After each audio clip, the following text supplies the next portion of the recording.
Good day and welcome back to another World of Warcraft video. In this video we're going to be taking a look at the revamped Radiant of Echoes event and basically talk about the changes and kind of recover everything you need to know because of course I want to make sure that you have everything in one guide. So yeah, let's get going. So access to the event is pretty much the same as it was before. So essentially very simple. For example, okay, you now still have the event popping up in Northrend, then moving through to Searing Gorge, then moving through to Duskwater Marsh. It will then go back to Northrend, etc. It's on an hour-long timer now, and the event has changed, so the event is constantly accessible. Before, basically players would have to essentially join in right at the beginning of the event and then would lose out. It's been changed now so that the event constantly refreshes, and we'll talk about that a little bit later. Getting to the event is very simple. All you have to do is get yourself to Legion Dalaran. Now the easiest way will be to use your Dalaran Hearthstone if you did Legion.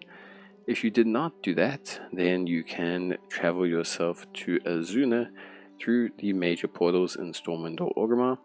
Once you are there, you are going to be able to essentially, to cut a long story short, fly your way over to Dalaran and participate in the event from there. On top of that as well, you only need to be level 10 to be able to do this, so you don't have to worry about it too much. So yeah, pretty cool.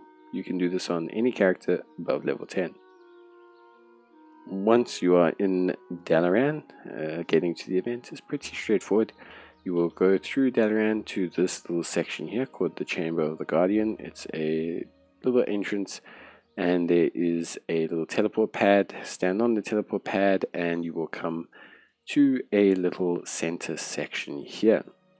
Once you are here, you have the ability to essentially go through the portals to all three major areas where the event is. So you have the portal of Dragonblight, which is great. Then you have Searing Gorge, and you also have Duskwater Marsh. So perfectly great way to get yourself access to the event while it's up. Upon entering the zone, the quests have changed. So now you'll have a new daily quest every day that will give you 3,000 residual memories, and this is per account per zone. So each zone has a quest that will be 9,000 in total, but it is account wide. So unfortunately you are not able to complete the quest multiple times per character, just the 3 times per account per day, which is still a lot more than what it was. Phase 1 has been completely revamped.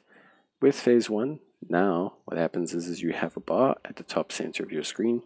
For every single objective you complete now, you will get firstly a whole bunch of residual memories. So for example, we are currently busy doing an objective here, and so by completing this objective we are able to grab ourselves a whole bunch of residual memories, and these residual memories are pretty important as they are able to essentially be used for currency. And completing each event will net you around 200 residual memories as well in Phase 1.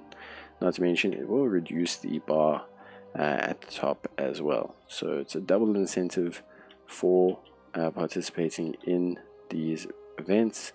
So yeah, you should definitely do them. Very important stuff.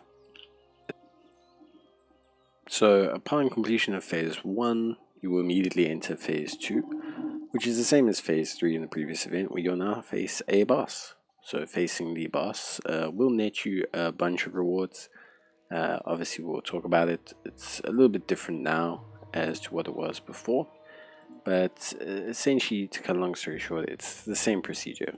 Now instead what happens is, as you face the boss, you will get 1,400 residual memories per defeat of the boss, which is pretty cool. It will also obviously complete your quest as well, which is great. And so yeah, a lot better, essentially, just a lot more functional. Now of course the bosses are still pretty interesting.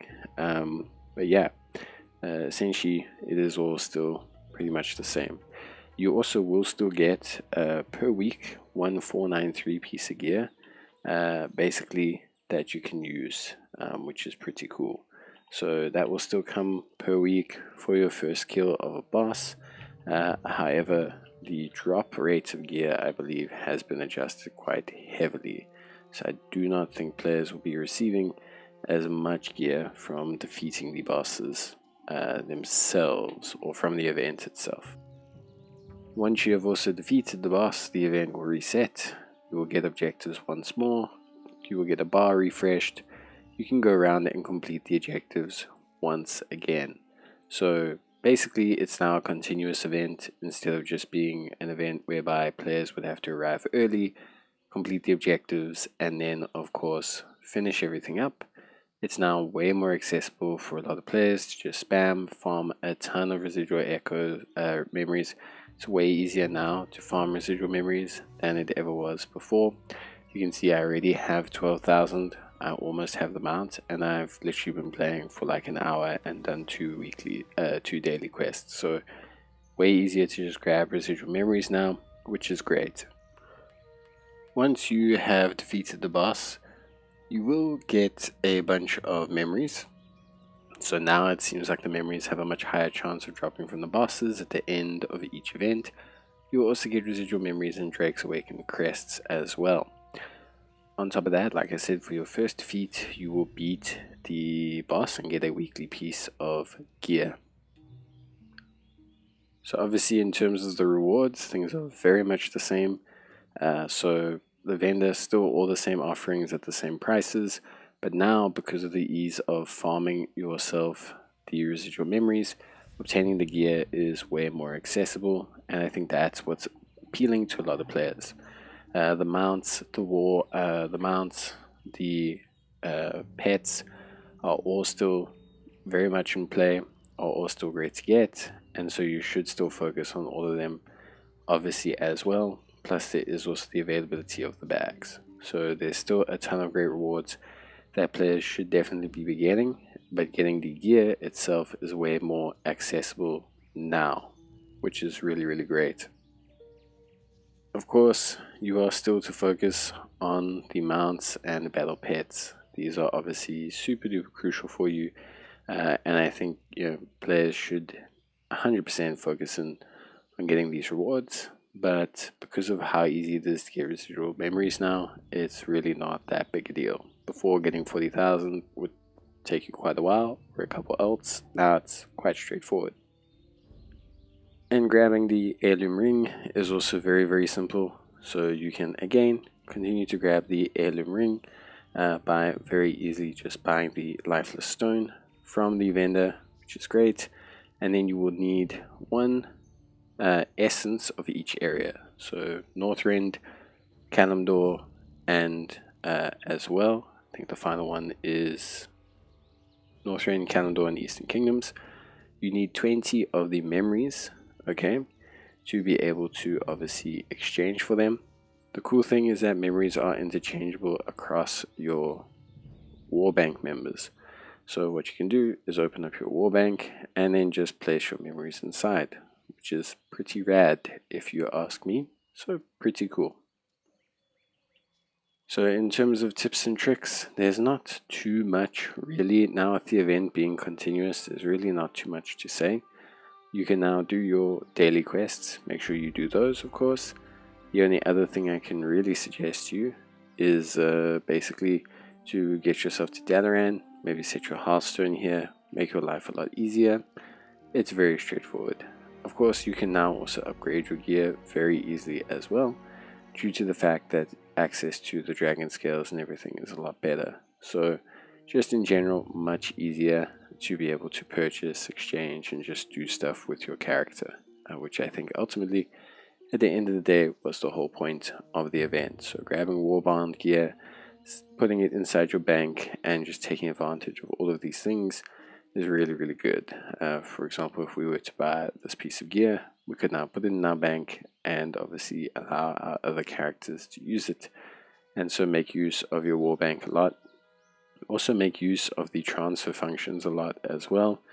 Like for example, using it to store your memories, using it to store your gear, but also transferring your currency from character to character. So that if you want to buy the gear all on one character or some expensive pieces, maybe you want to be able to buy a mount, there's no penalty on the transfer, so it's very, very simple. And so that is that. That is it for the update to the Radiant Echoes event. Obviously, it was a very quick update that they did. I think a lot of player feedback affected them, and they were quite swift to make the changes. But yeah, I think overall it's good changes, and ultimately I think it's a really good decision by them to make life a lot easier for all the players involved. So yeah, that's it from me. See you guys next time. Bye.